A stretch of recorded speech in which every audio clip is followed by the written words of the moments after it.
Para a próxima apresentação, convidamos a senhora Paula Scheide, gerente de projetos do Instituto Ideal.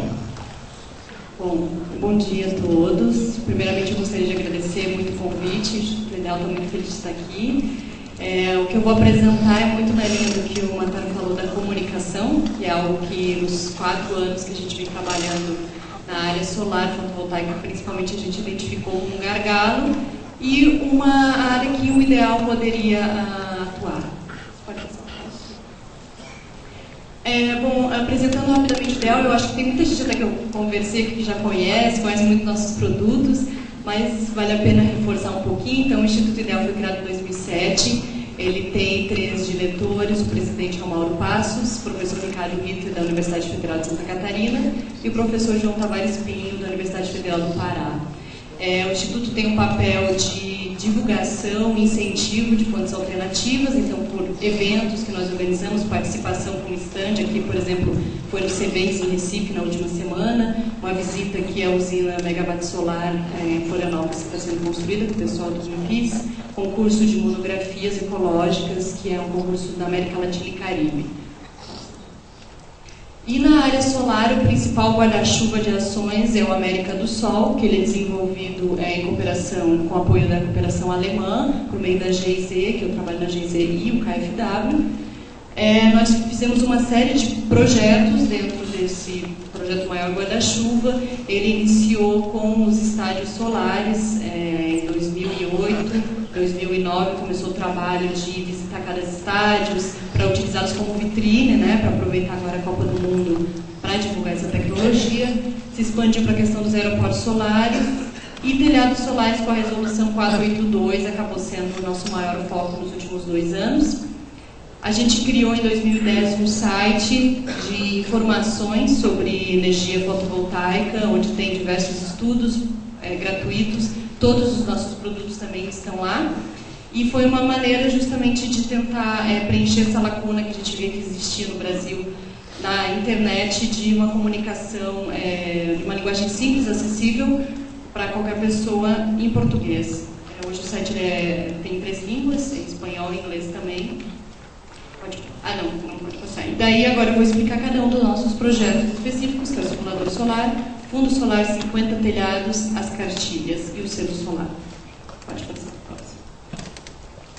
Bom, o selo solar foi a primeira ferramenta que nós trabalhamos, foi um trabalho de 2 anos, começou em 2010, pensando no mercado livre. Então ele tinha uma característica muito forte linkada a essa energia comercializada no mercado livre, porque até então não existia essa possibilidade de conectar a rede de distribuição. A gente procurou então a parceria da CCE, que é a Câmara de Comercialização de Energia Elétrica, para a verificação dos contratos de compra e venda, para ver se realmente estava lastreado a questão solar. E a ideia do selo é dar essa ferramenta para quem consome energia solar, para divulgar para os seus clientes, para o seu público que tome essa iniciativa, já que a energia é difícil de divulgar para o seu público, ele não vê uma indústria de onde consome energia, se é uma energia limpa ou não, então o selo daria essa transparência, enfim, essa informação. Para ser obtido o selo são 2 maneiras, então, como eu falei, o mercado livre, daí o contrato tem que ter um mínimo de 5 anos, e tem que ter um consumo mínimo, segundo essa tabela de subgrupo tarifário. Então, quanto menor o consumo, se ele é um A4 ou um B, por exemplo, ele tem que consumir 50 MWh por ano, no mínimo, para ter direito ao selo. Se for um maior, por exemplo, um A1, então o mínimo é 1000 MWh. Além disso, a gente depois, com a resolução 482, a gente fez uma alteração também nas regras para permitir, principalmente para autoprodutores que não conseguiam 50 MWh, ter acesso ao selo, que foi a questão dos 50% de eletricidade.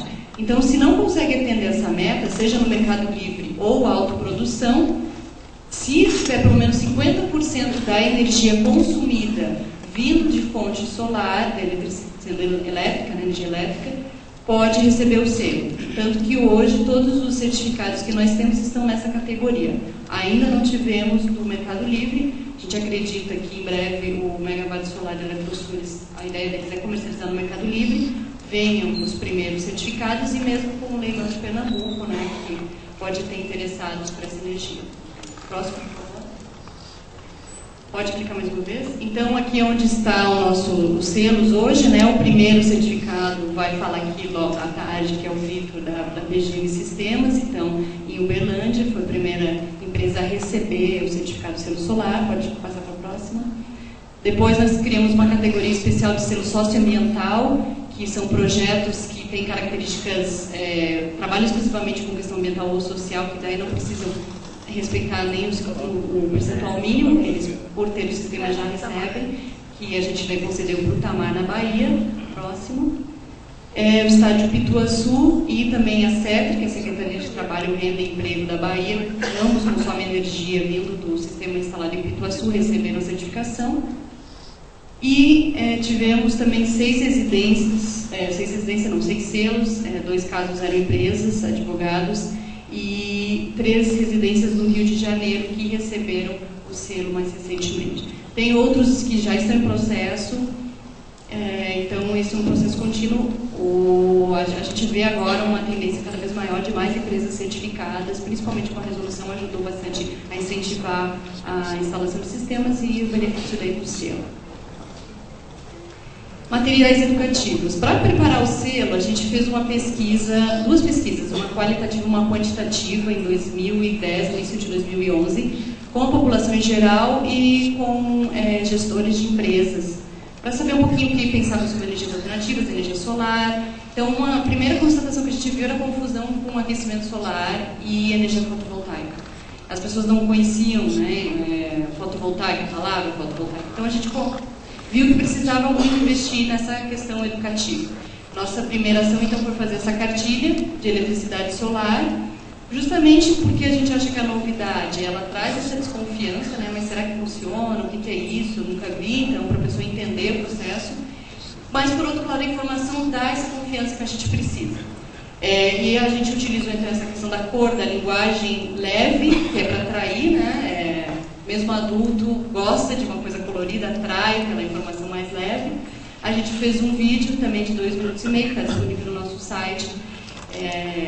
Vocês podem assistir depois no América do Sol também, usando as mesmas ilustrações para explicar o básico do que seria a eletricidade solar e o sistema conectado à rede. Todo esse material é focado nos sistemas conectados à rede. Próximo. Com a publicação da Resolução 482, nessa mesma linha, nós vimos a necessidade também de traduzir essa linguagem, né? De pegar esse texto, que muitas vezes é duro, de uma resolução, e levar para essa pessoa que não é do setor, nem quer entender, nem sabe direito a diferença entre quilowatt e quilowatt-hora, mas quer ter o sistema, até porque a gente viu a pesquisa, tem essa questão do desenvolvimento sustentável, sustentabilidade, então tem interesse. Então a gente criou esse material, eu faço para a eletricidade solar em minha casa, tem a versão impressa, que nós distribuímos para empresas instaladoras, então se alguém que tiver interesse pode depois me procurar, que a gente ainda tem um estoque muito grande em Florianópolis, alguns exemplares estavam no coffee break, mas tem a versão digital, que é um site, que é esse americasol.org/guia-FV, mais completa, ainda com outras perguntas que não estão na versão impressa, também é acessível para todo mundo. Esse material foi produzido com o apoio também da ANEEL, os textos foram revisados com o apoio da equipe da Superintendência de Regulação e Distribuição.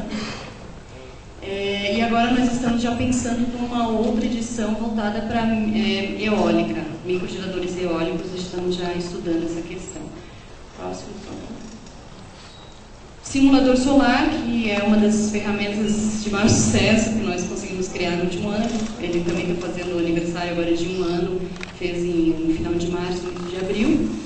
A ideia do simulador é justamente também para a pessoa que não sabe qual o tamanho do sistema, né? Mas quanto que eu precisaria? A pergunta que a gente mais recebia no ideal, por e-mail, por telefone, é quanto custa, primeiro, né? Quanto custa para eu ter minha casa? E qual é o tamanho? Quanto que eu preciso de energia? Eu tenho 10 pessoas dizem, tem uma geladeira, uma televisão, o que eu tenho que ter para gerar energia? Então a gente criou um simulador, onde com a conta de luz, a pessoa pega os dados da conta de luz e em 5 minutos ela simula um sistema para a residência ou para a sua casa, indústria, dentro de até 1 mega, ele está programado para simular.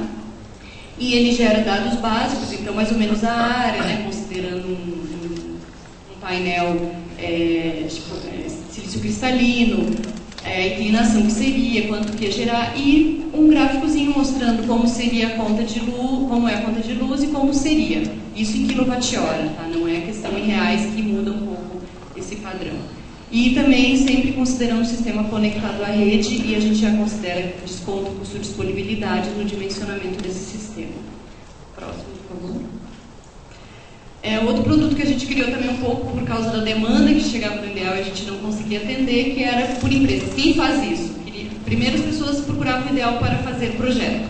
A gente dizia que não era nosso papel, então eles perguntaram quem. A gente não indicava nenhuma empresa e a gente contava na época, nos dedos, 2010, 2011, as empresas que faziam isso. Então a gente resolveu criar um mapa, convidou algumas empresas e em menos de um mês que a gente publicou o mapa, a gente já tinha 100 cadastradas. E hoje, pode clicar mais uma vez. Então a gente tem mais de 300 empresas de todo o Brasil. Então o usuário ele entra, pode procurar por várias maneiras, por uma busca, então por cidade, por atuação, se é internacional, nacional, o perfil da empresa, ou vai dando um cliquezinho, dando zoom e procurando até o nível da rua ali, onde que tem mais perto da sua casa uma empresa, clique e tem as informações básicas da empresa.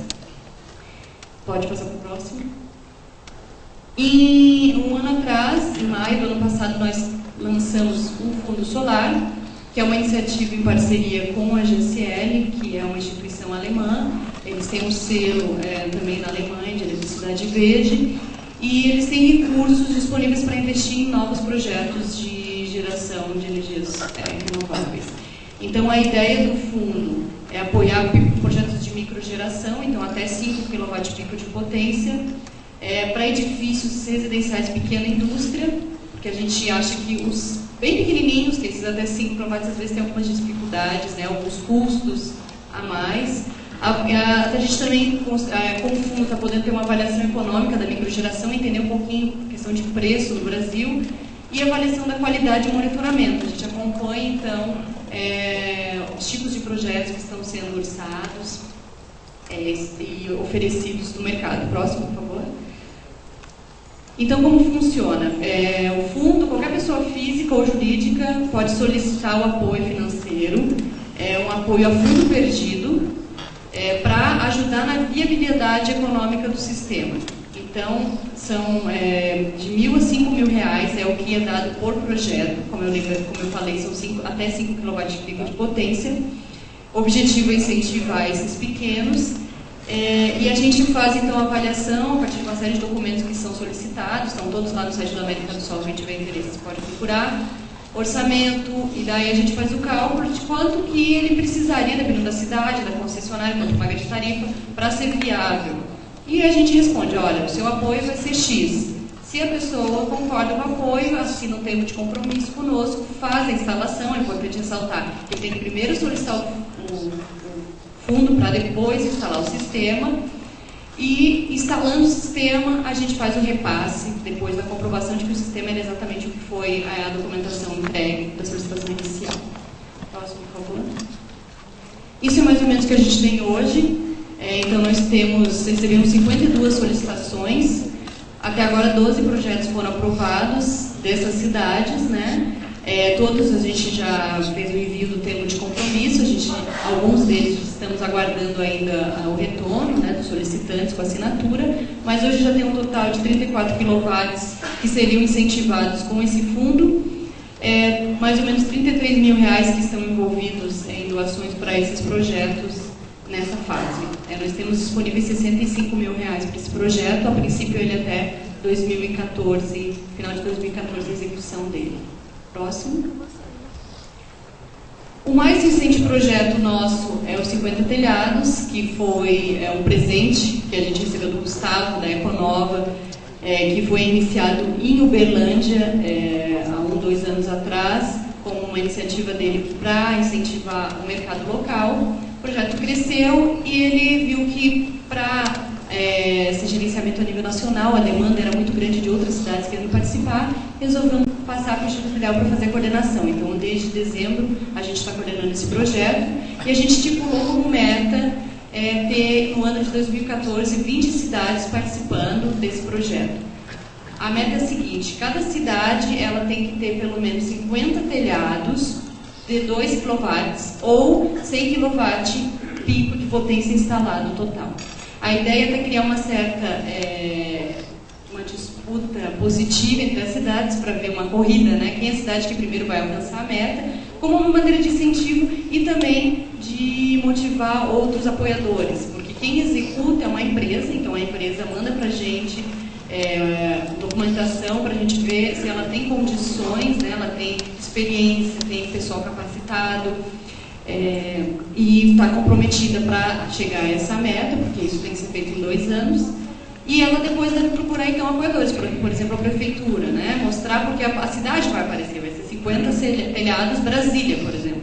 Então para a cidade é uma ferramenta interessante também. Associação de indústrias, associação comercial, né? Que é o caso de Uberlândia, associação comercial que levou o projeto adiante. O pessoal de Uruguaiana, por exemplo, a Associação Comercial de Uruguaiana nos procurou querendo participar e nós indicamos, olha, procura uma empresa, e eles foram atrás da empresa para executar.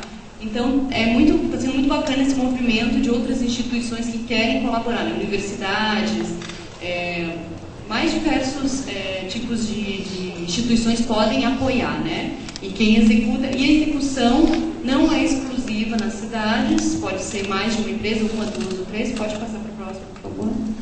Então aqui a gente tem as cidades participantes, isso foi divulgado muito recente, final de fevereiro, agora início de março, que essas empresas começaram a atuar no projeto.